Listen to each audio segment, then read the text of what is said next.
আসসালামু আলাইকুম সুপ্রিয় শিক্ষার্থীরা, আশা করি সবাই ভালো আছেন, সুস্থ আছেন, সুন্দর আছেন। আজকের ভিডিওতে আমরা আলোচনা করব কর্তৃবাচ্যের বাক্য এবং কর্মকর্তৃবাচ্যের বাক্য এই দুটো কিভাবে পার্থক্য করতে হয় এবং বাক্য দেখে আমরা কিভাবে বুঝবো কোনটা কর্তৃবাচ্যের বাক্য কোনটা কর্মকর্তৃবাচ্যের বাক্য সেটা কিভাবে নির্ণয় করতে হয় তা নিয়ে। তো চলেন আমরা আমাদের মূল আলোচনা চলে যাচ্ছি। তবে বাচ্য নিয়ে আলোচনা করতে গেলে সবার আগে আপনাকে মাথায় রাখতে হবে পুরুষ সম্পর্কিত পরিপূর্ণ জ্ঞানটা আপনার আছে কিনা। তো চলেন আগে আমরা একটু পুরুষ সম্পর্কে আলোচনা করে নিই। পুরুষ, ওকে, ব্যাকরণে পুরুষ কত প্রকার বলেন তো? পুরুষ হচ্ছে 3 প্রকার। একটা হচ্ছে উত্তম পুরুষ, একটা হচ্ছে মধ্যম পুরুষ, and the last one is নাম পুরুষ। উত্তম পুরুষ, মধ্যম পুরুষ এবং নাম পুরুষ। আচ্ছা, উত্তম পুরুষকে, উত্তম পুরুষ হচ্ছে স্বয়ং বক্তা। উত্তম পুরুষকে বলেন, উত্তম পুরুষ হচ্ছে স্বয়ং বক্তা, অর্থাৎ যিনি নিজেই কথা বলছেন। উত্তম পুরুষ হচ্ছে স্বয়ং বক্তা, যিনি নিজেই কথা বলছেন। যেমন যেমন মনে করেন আমি, আমরা, আমাদের, ঠিক আছে? আমি, আমরা, আমাদের, এটা হচ্ছে কোন পুরুষ? আমি, আমরা, আমাদের, এটা কোন পুরুষ? এটা হচ্ছে উত্তম পুরুষ। আচ্ছা, মধ্যম পুরুষকে, মধ্যম পুরুষ হচ্ছে শ্রোতা। মধ্যম পুরুষকে, মধ্যম পুরুষ হচ্ছে শ্রোতা, অর্থাৎ বক্তার যার সামনে কথা বলছেন, যে বক্তার কথাগুলো শুনছেন তিনি হচ্ছেন কি? শ্রোতা। তবে এই শ্রোতার মধ্যে আবার 3টা ক্যাটাগরিজ আছে। শ্রোতার মধ্যে 3টা ক্যাটাগরিজ আছে। ক্যাটাগরিজ 3টা কি? একটা হচ্ছে সম্ভ্রমাত্মক, একটা কি বলেন? একটা হচ্ছে সম্ভ্রমাত্মক, ঠিক আছে, মানে যাকে একটু সম্মান দিয়ে বলতে হবে। একটা হচ্ছে সাধারণ, ঠিক আছে, মানে যার সাথে সাধারণভাবে কথা বলতে পারবেন। এন্ড লাস্ট ওয়ান হচ্ছে তুচ্ছার্থক, মানে যাকে তুই তুকারি করে বলতেও পারেন আপনি, অথবা এটাকে ঘনিষ্ঠার্থক বলে, তুচ্ছার্থক বা ঘনিষ্ঠার্থক। আছে যেমন কি?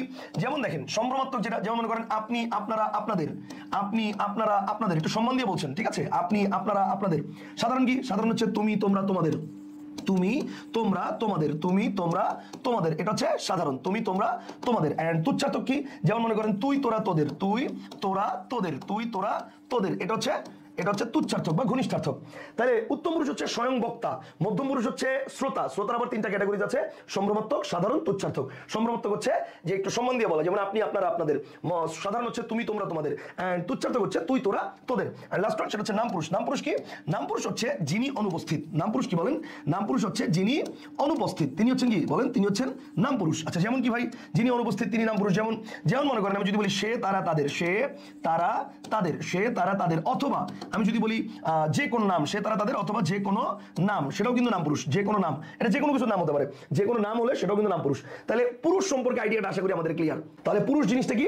পুরুষ হচ্ছে 3 প্রকার, উত্তম পুরুষ, মধ্যম পুরুষ, নাম পুরুষ। উত্তম পুরুষ হচ্ছে স্বয়ং বক্তা, অর্থাৎ যিনি কথা বলছেন। মধ্যম পুরুষ হচ্ছে শ্রোতা, অর্থাৎ বক্তার কথা যিনি শুনছেন। এন্ড নাম পুরুষ হচ্ছে যিনি অনুপস্থিত, অর্থাৎ যে কোনো নাম। দ্যাটস ইট, পুরুষ সম্পর্কে আমাদের আইডিয়া হয়ে গেছে। এবার আমাদের বাচ্য আইডেন্টিফাই করাটা ইজি হবে। এবার আসেন তাহলে বাচ্য আমরা কিভাবে আইডেন্টিফাই করবো। দেখেন বাচ্য জিনিসটা আমরা কিভাবে আইডেন্টিফাই করবো, দেখেন ভালো করে খেয়াল করেন। মানে বাচ্য বলতে হচ্ছে আমরা অ্যাকচুয়ালি আইডেন্টিফাই করবো হচ্ছে কর্তৃবাচ্য। আমরা অ্যাকচুয়ালি আইডেন্টিফাই করবো কি? আমরা আইডেন্টিফাই করবো কর্তৃবাচ্য। তো কর্তৃবাচ্য কিভাবে আমরা চিনবো? কর্তৃবাচ্যের টেকনিকটা কি? কর্তৃবাচ্য আমরা কিভাবে শিখবো? দেখেন কর্তৃবাচ্য এটা শেখার ওয়েটা হচ্ছে কোন বাক্যের, যদি দেখেন মানে বাক্যের কর্তার পুরুষ পরিবর্তন করলে, বাক্যের কর্তার পুরুষ পরিবর্তন করলে, বাক্যের কর্তার পুরুষ পরিবর্তন করলে, যদি বাক্যের কর্তার পুরুষ পরিবর্তন করলে যদি ক্রিয়ার পরিবর্তন হয়, যদি ক্রিয়ার পরিবর্তন হয়, বাক্যের কর্তার পুরুষ পরিবর্তন করলে যদি ক্রিয়ার পরিবর্তন হয়, তাহলে তা কর্তৃবাচ্য শেষ। বাক্যের কর্তার পুরুষ পরিবর্তন করলে যদি ক্রিয়ার পরিবর্তন হয় তাহলে সেটা কর্তৃবাচ্য। চলুন একটা উদাহরণ দিয়ে জিনিসটা বোঝার চেষ্টা করি। ধরেন আপনাকে আমি বললাম রোগী পথ্য সেবন করে, রোগী পথ্য সেবন করে, রোগী পথ্য সেবন করে। আচ্ছা, আমি প্রথমে একটু আমাদের বইগুলোতে যেভাবে কর্তৃবাচ্য লেখা থাকে সেটা দিয়ে আমি আপনাকে বোঝানোর চেষ্টা করতেছি। সেটা দিয়ে কেন স্টুডেন্টরা বোঝে না সেটাও বোঝানোর চেষ্টা করতেছি। দেখেন বইয়ের মধ্যে কর্তৃবাচ্যের সংজ্ঞা দেওয়া আছে, কোন বাক্যের কর্তার অনুসারী যদি হয় কোনো ক্রিয়া, অর্থাৎ কোন বাক্যের ক্রিয়া যদি কর্তার অনুসারী হয় সেটা হচ্ছে কর্তৃবাচ্যের বাক্য। এটা হচ্ছে বইয়ের ভাষা। এখন একটা বাক্যের ক্রিয়া কর্তার অনুসারী হয়েছে কিনা এটা কেমনে বুঝবেন? ধরেন আমি যদি বলি যে রোগী পথ্য সেবন করে, তো এখন কর্তার অনুসারী হয়েছে কিনা কেমনে বুঝবেন? আপনি যদি প্রশ্ন করেন দেখেন কে পথ্য সেবন করে, তাহলে রোগী পথ্য সেবন করে, তার মানে ক্রিয়াটা কার অনুসারী? কর্তার অনুসারী। এভাবে আমরা অনেকে বুঝি। মানে আমার প্রশ্ন হচ্ছে আপনি যেমন প্রশ্ন করলে উত্তর পাচ্ছেন যে কে পথ্য সেবন করে, আমি তো এটাও বলতে পারি মানে রোগী কি সেবন করে, আমি বলতে পারি না রোগী কি সেবন করে। তাহলে রোগী কি সেবন করে, উত্তর হচ্ছে পথ্য সেবন করে। তাহলে এখানে তো পথ্যটা তো ঔষধ, পথ্য মানে ঔষধ, তাহলে এখানে তো কর্মকেও ফোকাস করে, এরকম তো বোঝাতে পারে। মানে আমি কেমনে বুঝবো যে এই বাক্যে এই করে ক্রিয়াটা রোগীকেই ফোকাস করতেছে, অন্য কিছুকে ফোকাস করতেছে না? এই জন্য আমরা বইয়ের এই টেকনিকটা শিখবো না। তাহলে আমরা কিভাবে শিখতেছি? আমরা শিখতে হচ্ছে বাক্যের কর্তার পুরুষ পরিবর্তন করলে যদি ক্রিয়ার পরিবর্তন হয় তাহলে সেটা কর্তৃবাচ্য। যেমন দেখেন এই যে বাক্যটা বললাম যে রোগী পথ্য সেবন করে, বলেন তো এই বাক্যের ক্রিয়া কি? করে। এই বাক্যের কর্তাকে রোগী। এখন চিন্তা করেন রোগী হচ্ছে কর্তা, এখন রোগী কোন পুরুষ? রোগী হচ্ছে নাম পুরুষ। তাহলে নাম পুরুষের কর্তার ক্ষেত্রে বসছে হচ্ছে করে। এখন মনে মনে নাম পুরুষের জায়গায় উত্তম পুরুষ বসান, মানে আমি। তাহলে এবার বলেন আমি পথ্য সেবন করে না আমি পথ্য সেবন করি? উত্তর হচ্ছে আমি পথ্য সেবন করি। তাহলে খেয়াল করেন, তাহলে জিনিসটা হচ্ছে বাক্যের কর্তার পুরুষ পরিবর্তন করলে ক্রিয়া পরিবর্তন হচ্ছে না? হচ্ছে। আবার দেখেন, তুমি মানে মধ্যম পুরুষ বসান, তুমি পথ্য সেবন করে না তুমি পথ্য সেবন করো, উত্তর হচ্ছে তুমি পথ্য সেবন করো। তাহলে বাক্যের কর্তার পুরুষ পরিবর্তন করলে ক্রিয়া পরিবর্তন হচ্ছে না? তাহলে এই যে ব্যাপারগুলো, অর্থাৎ বাক্যের কর্তার পুরুষ পরিবর্তন করলে ক্রিয়ার পরিবর্তন হচ্ছে, তাহলে এটা কোন বাচ্য? কর্তৃবাচ্যের বাক্য। কনসেপ্টটা কি ক্লিয়ার? তাহলে চলেন আরেকটা উদাহরণ দেখাই। ধরেন আপনাকে আমি বললাম যে নজরুল অগ্নিবীণা লিখেছেন, নজরুল অগ্নিবীণা লিখেছেন, নজরুল অগ্নিবীণা লিখেছেন। তো এই যে একটা বাক্য বললাম যে নজরুল অগ্নিবীণা লিখেছেন, এখন একটু চিন্তা করেন তো এই বাক্যের কর্তা কি? কর্তা হচ্ছে নজরুল, ক্রিয়া কি? লিখেছেন। এখন মনে করেন নজরুল কোন পুরুষ? নজরুল হচ্ছে নাম পুরুষ, যেহেতু একটা নাম। এখন নজরুলের জায়গায় যদি আপনি উত্তম পুরুষ বসান, মানে আমি, তাহলে আমি অগ্নিবীণা লিখেছেন না আমি অগ্নিবীণা লিখেছি? উত্তর হচ্ছে আমি অগ্নিবীণা লিখেছি। তাহলে বাক্যের কর্তার পুরুষ পরিবর্তন করলে ক্রিয়া পরিবর্তন হচ্ছে। আবার দেখেন, যদি বলি তুমি, তাহলে তুমি অগ্নিবীণা লিখেছেন না তুমি অগ্নিবীণা লিখেছো? উত্তর হচ্ছে তুমি অগ্নিবীণা লিখেছো। তাহলে বাক্যের কর্তার পুরুষ পরিবর্তন করলে ক্রিয়া পরিবর্তন হচ্ছে, তাহলে এটা কোন বাচ্য? উত্তর হচ্ছে কর্তৃবাচ্যের বাক্য। কনসেপ্ট কি ক্লিয়ার? এখন এই বাক্যগুলো দেখে আপনার কাছে মনে হতে পারে ভাই খুব জোস্ত, কিন্তু আমার তো এই জন্য বাক্যে কর্তা থাকা বাধ্যতামূলক। মানে আপনার কাছে মনে হতে পারে কেন? কারণ বাক্যের কর্তাই যদি না থাকে তাহলে কর্তার পুরুষ কেমনে পরিবর্তন করবেন, তাই না? এরকম একটা প্রশ্ন আপনার মনের মধ্যে আসতে পারে। এইবার আমি আপনাকে তাহলে এমন কিছু বাক্য দেখাই যেখানে কর্তাই নাই কিন্তু কর্তৃবাচ্য। যেমন দেখেন, মহাজনকে সুদ দেই, মহাজনকে সুদ দেই। তাহলে এবার চিন্তা করেন তো, মহাজনকে সুদ দেই, এ বাক্যের ক্রিয়া কি? এই যে দেই। এ বাক্যের কর্তাকে নাই। মহাজনকে কি তাহলে ভাই? মহাজন হচ্ছে কর্ম, মহাজন তো আর সুদটা দিচ্ছে না, মহাজনকে আমি দিচ্ছি। তাহলে এই বাক্যের কর্তা হচ্ছে আমি, যেটা বাক্যে উজ্জ্ব আছে, আমি মহাজনকে সুদ দেই। তাহলে আমি এই বাক্যে উজ্জ্ব আছি, কথাটা বুঝছেন? তাহলে এই বাক্যে আমি উজ্জ্ব আছি, কিন্তু আমি উজ্জ্ব থাকলেও এই বাক্যের ক্রিয়াটা কাকে ফোকাস করে? আমি কেই ফোকাস করে। কেমনে বুঝলেন? দেখেন, আমি মহাজনকে সুদ দেই, আমি কোন পুরুষ? উত্তম পুরুষ। আমির জায়গায় তুমি বসান, তাহলে তুমি মহাজনকে সুদ দেই না দাও? উত্তর হচ্ছে দাও। আর সে মহাজনকে সুদ দেই না দেয়? উত্তর হচ্ছে দেয়। তাহলে বাক্যের কর্তার পুরুষ পরিবর্তন করলে ক্রিয়ার পরিবর্তন হচ্ছে, যদিও কর্তা বাক্যে নাই, কিন্তু তারপরও ক্রিয়া ওই উজ্জ্ব কর্তাকেই ফোকাস করে। সো তার মানে কোন বাচ্চ? কর্তৃবাচ্যের বাক্য। কনসেপ্টটা কি ক্লিয়ার? তাহলে এবার দেখেন, এরকম আরেকটা উদাহরণ দিই। ধরেন আমি বললাম যে একটু বাইরে থেকে ঘুরে আসি, ধরেন বললাম একটু বাইরে থেকে ঘুরে আসি, একটু বাইরে থেকে ঘুরে আসি। এখন বলেন তো এই বাক্যের ক্রিয়া কি? একটু বাইরে থেকে ঘুরে আসি, এই বাক্যের ক্রিয়া কি? উত্তর হচ্ছে ঘুরে আসি। এখন এই ঘুরে আসার কাজটা কি করতেছে? নাই। তাহলে এই বাক্যের কর্তাকে উজ্জ্ব আছে আমি, আমি একটু বাইরে থেকে ঘুরে আসি। এবার আমি পুরুষের জায়গায় উত্তম পুরুষের জায়গায় মধ্যম পুরুষ বসান, তাহলে তুমি একটু বাইরে থেকে ঘুরে আসি, তুমি একটু বাইরে থেকে ঘুরে আসো। উত্তর হচ্ছে তুমি একটু বাইরে থেকে ঘুরে আসো, আর সে একটু বাইরে থেকে ঘুরে আসুক। তাহলে বাক্যের কর্তার পুরুষ পরিবর্তন করলে ক্রিয়া পরিবর্তন হচ্ছে, তার মানে কোন বাচ্চার বাক্য? কর্তৃবাচ্যের বাক্য। Concept clear? আমার মানে ওই সিস্টেম পড়ারই দরকার নাই। বাক্যের ক্রিয়া যদি কর্তার অনুসারী হয়, কেমনে বুঝবেন কর্তার অনুসারী? কিছু দরকার নাই। আপনি চিন্তা করবেন যে বাক্যের কর্তাটা ফাইন্ড আউট করে এই কর্তার পুরুষ পরিবর্তন করবেন। উত্তম পুরুষ থাকলে নাম পুরুষ বসাবেন, নাম পুরুষ থাকলে মধ্যম পুরুষ বসাবেন, মধ্যম পুরুষ থাকলে উত্তম পুরুষ বসাবেন। বসায় দেখবেন যে ক্রিয়া পরিবর্তন হয় কিনা। যদি ক্রিয়া পরিবর্তন হয় তাহলে কর্তৃবাচ্য শেষ। আর যদি ক্রিয়া পরিবর্তন না হয় তাহলে কর্তৃবাচ্য হবে না। অন্য যে কোনো বাচ্য হতে পারে, কর্ম হতে পারে, ভাব হতে পারে, কর্তৃবাচ্য হবে না। সাচেস আমি আপনাকে একটা উদাহরণ দিই। ধরেন আপনাকে বললাম আমি যে আমার খাওয়া হলো না। যদি বললাম যে আমার খাওয়া হলো না, এবার একটু চিন্তা করেন তো, আমার খাওয়া হলো না, এ বাক্যের কর্তাকে বলেন, এ বাক্যের কর্তাকে আমার, ক্রিয়া কি? হলো না। এবার চিন্তা করেন, আমার কোন পুরুষ? উত্তম পুরুষ। তাহলে আমার খাওয়া হলো না, এবার আমার জায়গায় তোমার বসান, তোমার মধ্যম পুরুষ, তোমার খাওয়া হলো না, ক্রিয়া চেঞ্জ হয়েছে? উত্তর হচ্ছে না। নাম পুরুষ বসান, তার খাওয়া হলো না, উত্তর চেঞ্জ হয়েছে? না। তাহলে বাক্যের কর্তার পুরুষ পরিবর্তন করলে ক্রিয়া পরিবর্তন হচ্ছে? উত্তর হচ্ছে না। তো যেহেতু হচ্ছে না, তার মানে এটা কর্তৃবাচ্য হবে না। কোন বাচ্চা হবে? আইদার কর্ম আর ভাব। বাট সেটা নিয়ে আমরা এখন আলোচনা করতেছি না। আমরা জাস্ট এটা আলোচনা করতেছি আজকের ভিডিওতে যে এটা কর্তৃবাচ্য কিভাবে আইডেন্টিফাই করবেন বা কর্ম কর্তৃবাচ্য কিভাবে আইডেন্টিফাই করবেন। তো এইটা বুঝছেন না বুঝেন নাই? আশা করি কর্তৃবাচ্যটা আপনাদের শেষ। এইবার আসেন আমরা চলে যাব কর্ম কর্তৃবাচ্য। কর্ম কর্তৃবাচ্য এটা কিভাবে আইডেন্টিফাই করব? কর্ম কর্তৃবাচ্য এটা কিভাবে আইডেন্টিফাই করব? কর্ম কর্তৃবাচ্য দেখেন, কর্ম কর্তৃবাচ্য আইডেন্টিফাই করব এটা হচ্ছে বাক্যের স্টাইল বা বাক্যের গঠন।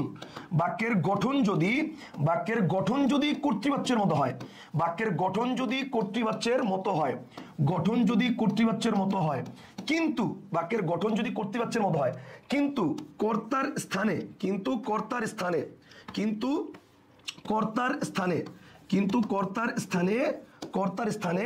কোনো বস্তু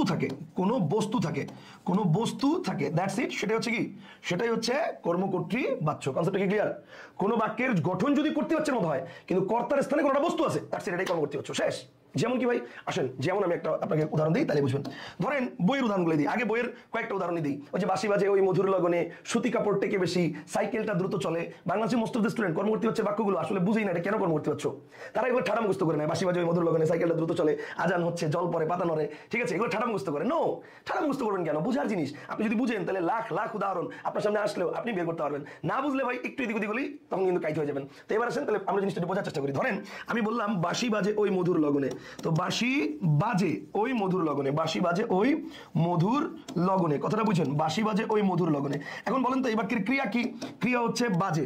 তো এই বাজার কাজটা কে করতেছে? উত্তর হচ্ছে বাঁশি। তার মানে বাঁশি এই বাক্যের কর্তা। বুঝছেন ব্যাপারটা? বাঁশি বাজে ওই মধুর লগনে, তাহলে বাঁশি বাজে, বাজে হচ্ছে ক্রিয়া, বাঁশি হচ্ছে ওই বাক্যের কর্তা। তাইলে বাঁশি কোন পুরুষ? উত্তর হচ্ছে নাম পুরুষ। কেন? ওই যে বলছিলাম যে কোনো নাম নাম পুরুষ, তাহলে বাঁশি একটা নাম, তাহলে নাম পুরুষ। এখন বাঁশি নাম পুরুষ, নাম পুরুষের জায়গায় উত্তম পুরুষ বসান, মানে আমি। তাহলে এবার বলেন আমি বাজে না আমি বাজি? উত্তর হচ্ছে আমি বাজি। এবার বলেন মানে মানে তুমি বাজে না তুমি বাজো, মানে মধ্যম পুরুষ যদি বসান তাহলে তুমি বাজো। তাহলে বাক্যের কর্তার পুরুষ পরিবর্তন করলে ক্রিয়া পরিবর্তন হচ্ছে, তার মানে বাক্যের স্টাইলটা কোন বাচ্চের? কর্তৃপক্ষের, কিন্তু কর্তার জায়গায় একটা কি বস্তু, তার মানে কর্মকর্তৃপক্ষ। শেষ। ক্লিয়ার জিনিসটা? আবার দেখেন আরেকটা উদাহরণ দেখেন। ধরেন আমি বললাম যে সুতি কাপড় টেকে বেশি, সুতি কাপড় টেকে বেশি। তো এই যে বললাম সুতি কাপড় টেকে বেশি, একটু চিন্তা করেন এই বাক্যের ক্রিয়া কি? এই বাক্যের ক্রিয়া হচ্ছে এই যে টেকে, এই বাক্যের কর্তাকে সুতি কাপড়, কারণ সুতি কাপড়টা নিজে টিকতেছে। Okay fine. এখন সুতি কাপড় কোন পুরুষ? নাম পুরুষ। সুতি কাপড়ের জায়গায় আমি বসান, তাহলে আমি কি টেকে বেশি না আমি টিকি বেশি? আমি টিকি বেশি। আর তুমি কি টেকে বেশি না তুমি টেকো বেশি? তুমি টেকো বেশি। তাহলে বাক্যের কর্তার পুরুষ পরিবর্তন করলে ক্রিয়া পরিবর্তন হচ্ছে কি হচ্ছে না? হচ্ছে না। তার মানে কোন স্টাইল? কর্তৃপক্ষের স্টাইল, কিন্তু কর্তার পরিবর্তে একটা বস্তু, তার মানে কর্মকর্তৃপক্ষ। শেষ। সিম্পল। কথা কি ক্লিয়ার? এখন আপনি বলতে পারেন ভাই বাঁশি বাজে, এই যে বাঁশিকে আপনি মানে বললেন যে এটা সাবজেক্ট, এটা কর্তা, বাঁশি কেমনে করতে হয়? বাঁশি কি নিজে নিজে বাজে? বাঁশি তো কেউ না কেউ বাজায়, মানে আপনি বলতে পারেন। এখন ব্যাপারটা হচ্ছে বাক্যের অনুসারে এটা আপনাকে বুঝতে হবে। এই বাক্যে বলছে বাঁশি বাজে, ক্রিয়া হচ্ছে বাজে। যদি আমি বলতাম যে আমি বাঁশি বাজাই, সেই বাক্যের ক্রিয়া হচ্ছে বাজে এবং বাজাই ক্রিয়ার কাজটা করতেছি আমি। কিন্তু এই বাক্যে বাঁশি বাজে আপনি বলতে পারবেন না যে মানে আমি এই বাক্যের কর্তা, আমি উজ্জ আছি। কেন উজ্জ আছি বলতে পারবেন না? কারণ এই বাক্যের ক্রিয়া হচ্ছে বাজে। এখন আমি যদি বলেন উজ্জ আছি, তাহলে আমি কি বাজে না আমি বাজাই? আমি হচ্ছে বাজাই। তো যদি বাক্যে থাকতো যে আমি বাঁশি বাজাই বা বাঁশি বাজাই ওই মধুর লগনে, তখন বাঁশি কর্ম ধরতাম, আমি তখন উজ্জ আছে এটা ধরে নিতাম, কারণ বাক্যের ক্রিয়া তখন বাজে না, বাক্যের ক্রিয়া তখন বাজাই। কিন্তু এই বাক্য তো বাজে, তো বাজে ক্রিয়ার কাজটা কি করেছে? বাঁশি নিজেই। কথা বুঝতে পারছেন? আমি তো আর বাজি না, বাঁশি বাজে। তো তার মানে কি বাঁশি হচ্ছে কর্তৃপক্ষের বাক্য, মানে এই বাক্যটা কর্তৃপক্ষের বাক্য, কিন্তু কর্তার জায়গায় একটা বস্তু। ঠিক একইভাবে দেখেন সুতি কাপড় টেকে বেশি। অথবা আমি যদি বলি দেখেন পাহাড়ের ঢালবে জল নামছে। খেয়াল করেন, যদি বলি পাহাড়ের ঢালবে জল নামছে, ঢালবে জল নামছে, এই যে বাক্যটা, এটা হচ্ছে আপনাদেরকে জাস্ট কনফিউজ করার জন্য দেওয়া হয়েছে যে পাহাড়ের ঢালবে, এটা হচ্ছে মনে করেন জাস্ট বাক্যের অতিরিক্ত অংশ। এখানে মূল থিমটা কি? মূল থিমটা হচ্ছে এই যে নামছে ক্রিয়া, জল হচ্ছে কর্তা, জল হচ্ছে কর্তা। এখন ভাই আপনি বলতে পারেন জল কেমনে করতে হইলো? জল কেমনে করতে হলো? জল কি নিজে নামছে? উত্তর হচ্ছে জল নিজে নামছে। তো কেমনে নামছে? জলকে কি আপনি নামাচ্ছেন? আরে ভাই পাহাড়ে ঢালবে, মনে করেন পাহাড়ের ঢাল, তো পাহাড়ের ঢালবে জল নেমে যাচ্ছে, জল তো নিজেই নামতেছে, জল কি আপনি নামাচ্ছেন? অবশ্যই না। তাহলে পাহাড়ের ঢালবে জল নামছে, জল কি? জল হচ্ছে কর্তা। তাহলে এবার বলেন জল কোন পুরুষ? নাম পুরুষ। তাহলে জলের জায়গায় আমি বসান, তাহলে আমি। তাহলে এবার বলেন পাহাড়ের ঢালবে জল নামছে, কিন্তু আমি কি নামছে না আমি নামছি? আমি নামছি আর তুমি নামছো। তাহলে বাক্যের কর্তার পুরুষ পরিবর্তন করলে ক্রিয়া পরিবর্তন হচ্ছে কি হচ্ছে না? হচ্ছে। সুকুন পাচ্ছ? কর্মকর্তী হচ্ছ। কেমনে? স্টাইলটা করতে পারছে, কিন্তু কর্তার জায়গায় একটা বস্তু, কর্মকর্তী হচ্ছ। শেষ। ক্লিয়ার জিনিসটা? তাহলে আমি যদি বলি, খেয়াল করেন, আমি যদি বলি চাঁদ হাসে, এই যে একটা বাক্য বললাম চাঁদ হাসে। এখন চিন্তা করেন তো এই বাক্যের কর্তাকে, এই বাক্যের কর্তা হচ্ছে চাঁদ আর ক্রিয়া হচ্ছে হাসে, কারণ হাসার কাজটা কি করেছে? চাঁদ। এখন চাঁদের জায়গায় আমি বসান, তাহলে আমি হাসে না আমি হাসি? আমি হাসি, তুমি হাসো। তাহলে বাক্যের কর্তার পুরুষ পরিবর্তন করলে ক্রিয়া পরিবর্তন হচ্ছে কি হচ্ছে না? হচ্ছে। তাহলে কোন বাচ্চার স্টাইল? করতে পারছে, কিন্তু কর্তার জায়গায় কি বস্তু, তার মানে কর্ম করতে হচ্ছে। শেষ। এরকম লাখ লাখ কোটি কোটি উদাহরণ আছে। যদি বলি সাইকেলটা দ্রুত চলে, তাহলে এবার চিন্তা করেন আমি দ্রুত চলে না আমি দ্রুত চলি? আমি দ্রুত চলি। আর তুমি দ্রুত চলে না তুমি দ্রুত চলো? তুমি দ্রুত চলো। তাহলে বাক্যের কর্তার পুরুষ পরিবর্তন করলে ক্রিয়া পরিবর্তন হচ্ছে, তার মানে বাক্যের স্টাইল করতে হচ্ছে, কিন্তু কর্তার জায়গায় বস্তু সাইকেল, সো কর্ম করতে হচ্ছে। ক্লিয়ার জিনিসটা? তাহলে আশা করি কর্তৃপক্ষের বাক্য এবং কর্ম কর্তৃপক্ষের বাক্য এটা নিয়ে আপনার আর কোনো ঝামেলা নাই। কথা কি ক্লিয়ার? এবং এভাবেই কিন্তু ডিটেইলস আলোচনা করে করে করে করে আমাদের পেইড ব্যাচগুলোতে পড়ানো হচ্ছে। সো আপনারা যারা আমাদের পেইড ব্যাচে যুক্ত হতে চান, শাওন স্যার পেজে আপনারা মেসেজ করতে পারেন, সেখানে বিস্তারিত আপনাদেরকে জানিয়ে দেওয়া হবে। আজকের মতো ইতি। আল্লাহ হাফেজ, আসসালামু আলাইকুম, বাই।